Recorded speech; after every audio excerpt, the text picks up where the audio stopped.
Menurut Bapak, apa makna Sumpah Pemuda di era modern? Terutama dalam konteks menjaga demokrasi dan integritas bangsa. Baik, terkait dengan pertanyaan Mas Hendra tadi, kawan-kawan sekalian, saya hari ini panggilnya kawan-kawan biar kelihatan muda gitu ya. Potongan rambutnya pun muda. Ya. Jadi kalau kita kaitkan dengan apakah semangat Sumpah Pemuda itu masih relevan sampai hari ini, bahasa lainnya kan seperti itu Mas ya. Bukan hanya pada sampai saat ini, sampai Indonesia ini kapanpun gitu ya, karena katanya kalau kita sering main-main itu gojekannya Indonesia harus tetap tegak berdiri sampai kiamat H-1 gitu ya. Ayo kita ikuti obrolan kali ini bersama-sama kami Inside Bawaslu Boyolali.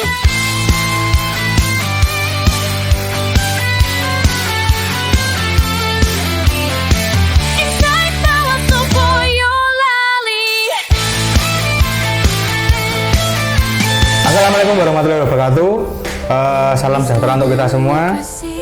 Halo sahabat Bawaslu Boyolali, kembali lagi di program Insight Bawaslu Boyolali, edisi spesial Hari Sumpah Pemuda 2025. Tahun ini kita mengusung tema yang penuh semangat, Pemuda-Pemudi Bergerak, Indonesia Bersatu. Hari Sumpah Pemuda adalah momentum berharga bagi bangsa Indonesia, terutama bagi generasi muda yang terus menjadi penggerak perubahan dan penjaga persatuan. Dan di kesempatan spesial ini kita sudah kedatangan tamu istimewa. Beliau adalah Ketua Bawaslu Kabupaten Boyolali, Pak Widodo. Selamat datang Pak Widodo. Terima kasih sudah meluangkan waktu hadir di Insight Bawaslu Boyolali kali ini. Pak Widodo, kita tahu setiap 28 Oktober bangsa Indonesia selalu memperingati Hari Sumpah Pemuda. Tapi gimana sih sebenarnya sejarah Hari Sumpah Pemuda itu? Pasti bukan tanpa alasan kenapa para founding fathers kita menetapkan tanggal itu sebagai Hari Sumpah Pemuda dan diperingati setiap tahunnya. Baik, sebelumnya Bismillahirrahmanirrahim. Assalamualaikum warahmatullahi wabarakatuh. Salam sejahtera untuk kita semua. Salam awas untuk sahabat Bawaslu Kabupaten Boyolali dimanapun berada. Jumpa lagi dengan kita. Hari ini katanya tamu istimewa pakai telur berarti ya. Pakai telur dengan saya gitu ya. Yang sudah beberapa waktu memang karena kesibukan belum bisa ikut kegiatan podcast lagi gitu. Baik. Terkait dengan pertanyaan Mas Hendra tadi, kawan-kawan sekalian, saya hari ini panggilnya kawan-kawan biar kelihatan muda gitu ya. Potongan rambutnya pun muda. Ya. Jadi gini kawan-kawan sekalian, kalau kita menilik dari sejarah Sumpah Pemuda itu merupakan salah satu tonggak sejarah yang sangat penting bagi bangsa Indonesia, khususnya bagi para pemuda. Mengingat bahwa kemerdekaan Republik Indonesia yang diproklamasikan pada tanggal 17 Agustus tahun 1945 itu merupakan satu puncak perjuangan yang dirintis jauh sebelumnya. Nah, kita tahu bahwa Indonesia itu mulai mengenal adanya organisasi kepemudaan, organisasi yang berorientasi pada melepaskan diri dari belenggu penjajah itu kan mulai Budi Utomo tahun 1908 oleh Dr. Sutomo. Kemudian muncul lagi ada Trikoro Darmo oleh Satiman.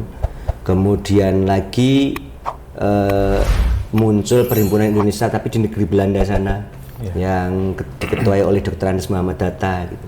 Nah, waktu itu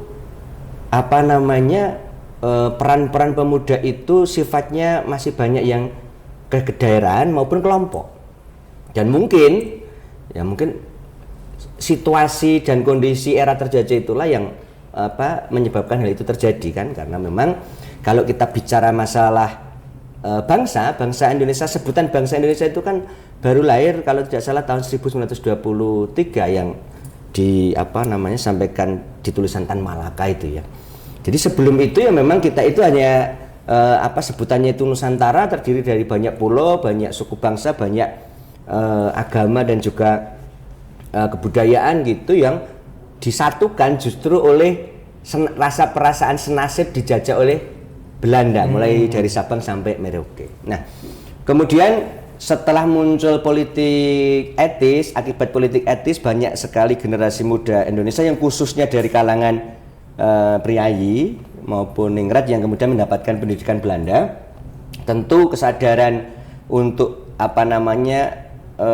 memperjuangkan, membebaskan wilayah Nusantara ini dari belenggu penjajahan semakin tinggi, Mas. Nah, tapi sekali lagi tadi masih banyak bersifat kedaerahan. Baru ya pada tahun 1926 ya itu kemudian lahir satu inisiasi, ada yang namanya Kongres Pemuda pertama bertempat di Jakarta. Ya. Nah, itu diketuai oleh Muhammad Tobroni. Yang salah satunya adalah berusaha untuk menyatukan banyak ide, banyak kepentingan kawan-kawan pemuda di wilayah Hindia Belanda ini untuk memberikan satu kesadaran tentang nation, tentang negara, tentang cita-cita luhur memerdekakan bangsa Indonesia. Tetapi untuk Kongres Pemuda yang pertama itu belum sampai pada kesimpulan bahwa kita harus bersatu dan sebagainya, karena masih kentalnya sifat kedaerahan. Nah, karena kita tahu kalau di Kongres Pemuda yang pertama itu yang hadir itu kan ada perwakilan dari Yong Java, Yong Islamiatenspon, Yong Sumatranspon, Yong Celebes, kemudian Sekarukun, pemuda kaum Betawi, kemudian kaum Teosofi dan lain sebagainya, yang tentu karena era penjajahan itu memang dipecah belah ya, untuk menyatukan itu tidak mudah. Nah, baru kemudian 2 tahun kemudian pada tanggal 27 sampai 28 Oktober tahun 1928 ini berhasil digelar kembali Kongres Pemuda yang juga bertempat di Jakarta, yang kemudian juga dihadiri dari berbagai macam organisasi kepemudaan yang bersifat kedaerahan waktu itu maupun golongan itu yang seperti juga hadir di Kongres Pemuda yang pertama tahun 1926, yang kemudian di dalamnya itu sudah mampu melahirkan satu kebulatan tekad. Maka kemudian pada tanggal 28 Oktober tahun 1928 itu lahirlah apa yang disebut dengan Sumpah Pemuda, yang Mas Hendra masih ingat juga kan, ada 3 dia menyatakan bertanah air satu, berbangsa satu, berbahasa, menjunjung bahasa persatuan bahasa Indonesia dan lain sebagainya, yang itu merupakan satu kebulatan tekad ya, kesepakatan untuk mengikatkan diri dalam satu ikatan persatuan berbangsa, era yang perasaan senasib untuk memperjuangkan kemerdekaan Indonesia di kelak kemudian hari. Dan kita juga tahu waktu itu kan banyak dihadiri juga tokoh-tokohnya pun kita tahu, ada Sugondo Joyopuspito, kemudian ada Joko Marsae dari Yong Java, kemudian ada Muhammad Yamin dari Yong Sumatranspon gitu ya, yang menjadi sekretaris, ketuanya kan Sugondo Joyopuspito dari PPI, karena inisiasi atau inisiator dari Kongres Pemuda yang kedua itu oleh Perhimpunan Pelajar-Pelajar Indonesia atau PPPI yang diketuai oleh Sugondo Joyopuspito. Ini kemudian juga di situ pada tanggal 28 ketika penutupan kongres itu diperdengarkan untuk pertama kali lagu Kebangsaan Indonesia Raya, gubahan dari Wage Rudolf Supratman, yang waktu itu karena tekanan dari polisi Belanda itu tidak boleh menggunakan kata merdeka, kemudian juga tidak boleh diperdengarkan dengan liriknya, tidak boleh.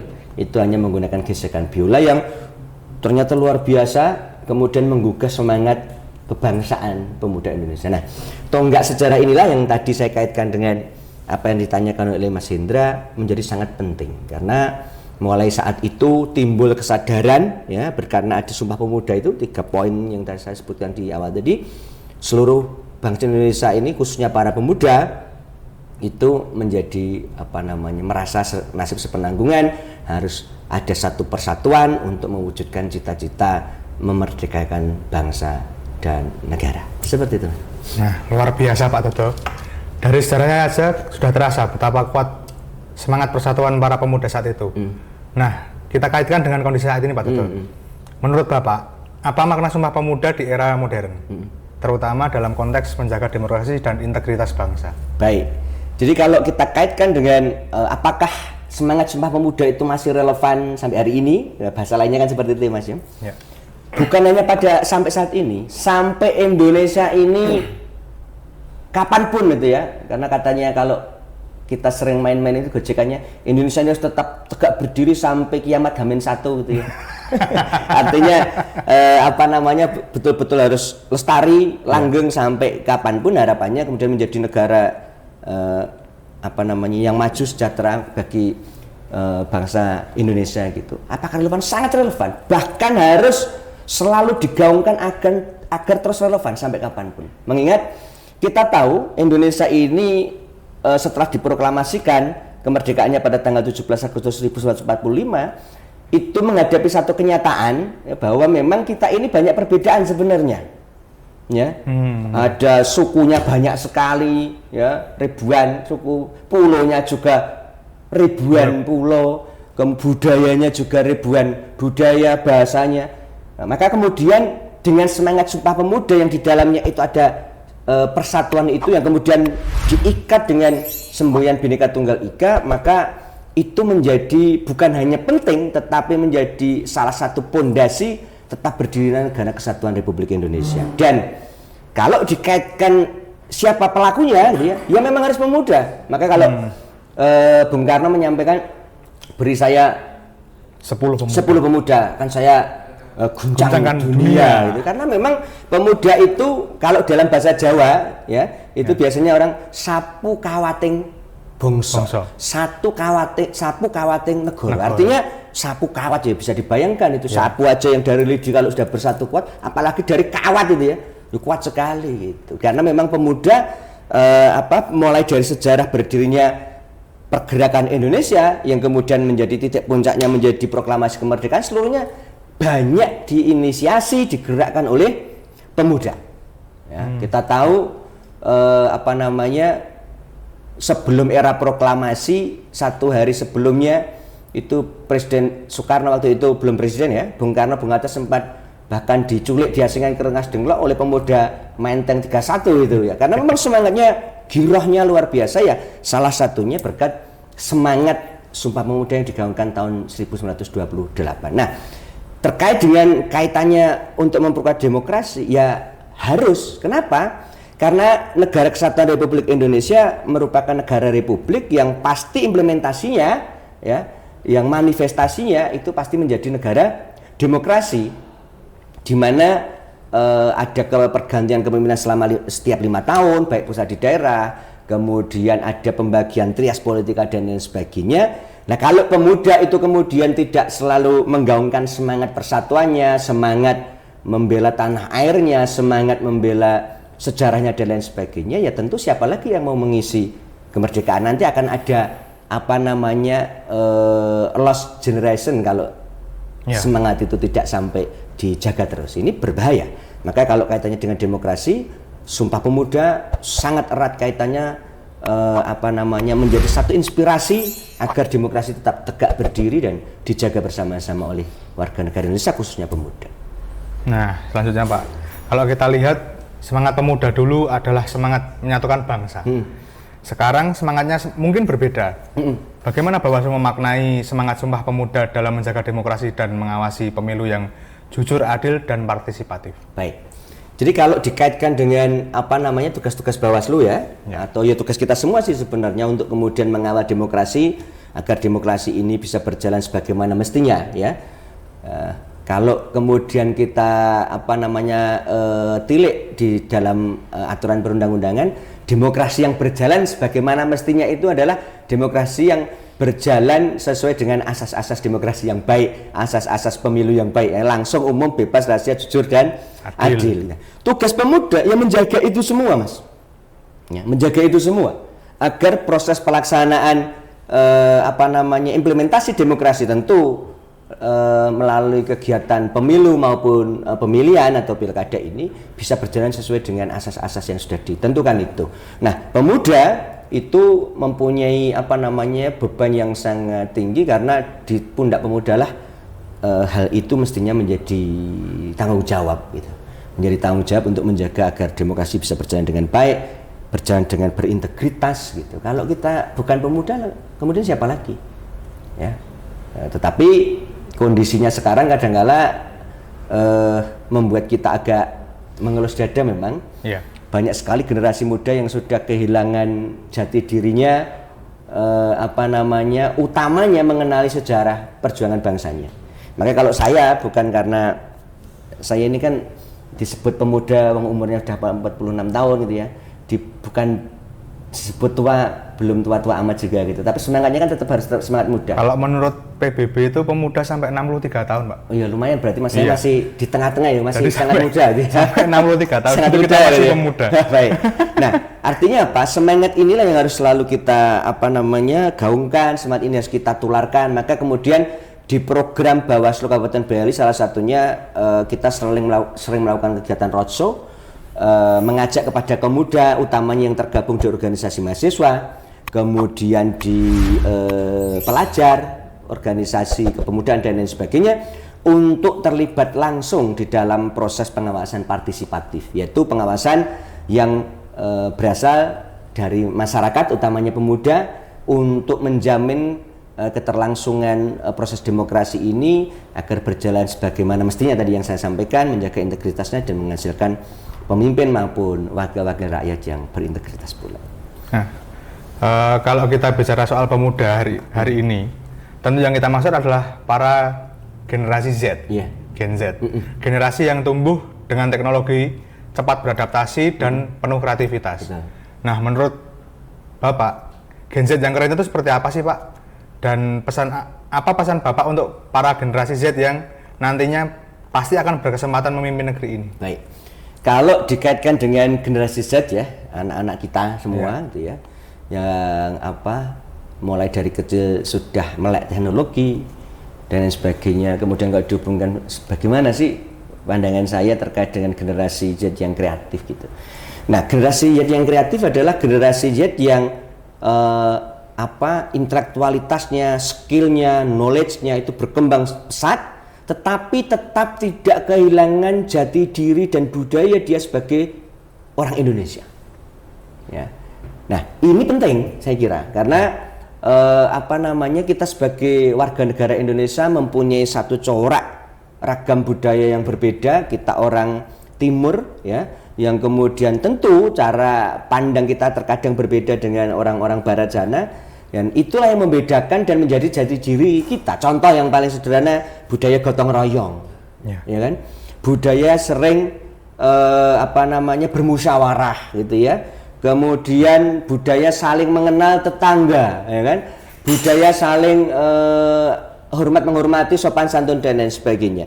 Ini adalah budaya-budaya asli dari bangsa Indonesia yang harus selalu digaungkan agar tetap relevan bahkan oleh generasi Z.